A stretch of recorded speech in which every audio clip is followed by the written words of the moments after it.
You're standing in a coffee shop, and a friend asks you a simple question in English. You know the answer. Actually, you know it very well. But suddenly, you freeze. Inside, your brain starts racing. You ask yourself, what should I say? Is my grammar correct? Wait, what was that word again? You have to answer, and you feel like you have to do it right now.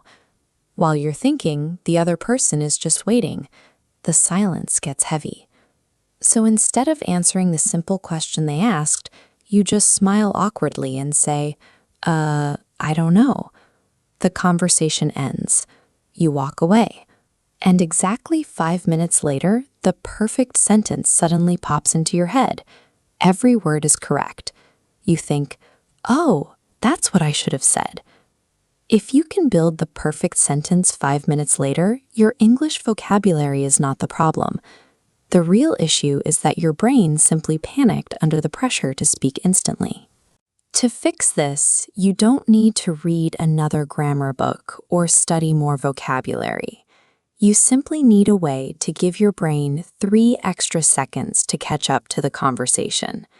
Think of it like a pause button for real life. You need a tool that can push back that fast-ticking clock in your head, giving you the time you need to organize your thoughts. In English, there are 7 simple phrases that function exactly like this pause button.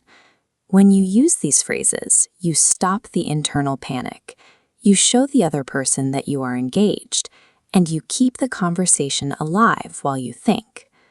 Let's start with a casual situation. Imagine a coworker asks you an everyday question, like, what do you usually do after work? Instead of freezing, you can use our first phrase, let me think. As you can see here, this phrase creates a safe 3-second gap. On the left is their question. On the right, your brain is building your answer piece by piece. The phrase, let me think, safely holds that space in the middle. You can also use our second phrase, that's a good question. Notice how it acts as a bridge.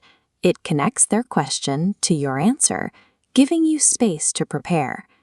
In casual chats, these phrases prevent awkward silence. More importantly, they save you from saying, I don't know, when you actually know the answer. Now, let's say you are telling a story. You're doing great, but suddenly you forget one specific, simple English word. You know you've used it before, but right now it's completely gone. Don't stop the story. Use phrase number 3, I can't think of the word. Say it, take a breath, and describe what the object looks like or what it does. You can even turn it into a question with phrase number 4, what's the word for? For example, what's the word for a place where you borrow books? You are actively inviting the listener to help you find the word library. Sometimes you have a complex idea in your head, but you don't have the exact phrasing to explain it perfectly. That's when you use phrase number 5. I'm not sure how to say it. Native English speakers frequently use phrases exactly like these to team up with the person they are talking to. Forgetting a word is actually a chance to connect. It is a natural part of conversation, not a language failure.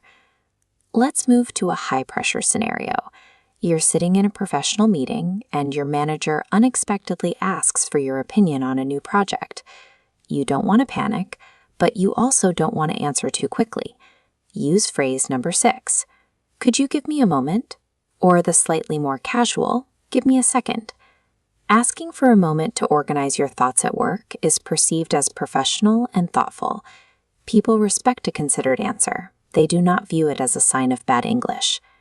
But what if you start a sentence and you immediately realize it's coming out wrong? What I mean is, this acts exactly like a smooth U-turn, allowing you to correct your direction without starting the entire conversation over from the beginning. Using these formal pause buttons keeps you in control. Even when the pressure is high, you protect your confidence. It's easy to assume that fluent speakers are people who have perfect grammar, an endless vocabulary, and never get stuck. But that simply isn't true. Fluency is actually about knowing exactly what to do and how to keep going when your English isn't perfect. The next time your mind goes blank, do not panic. Take a breath, remember that you probably already know the answer, and use one of your pause phrases.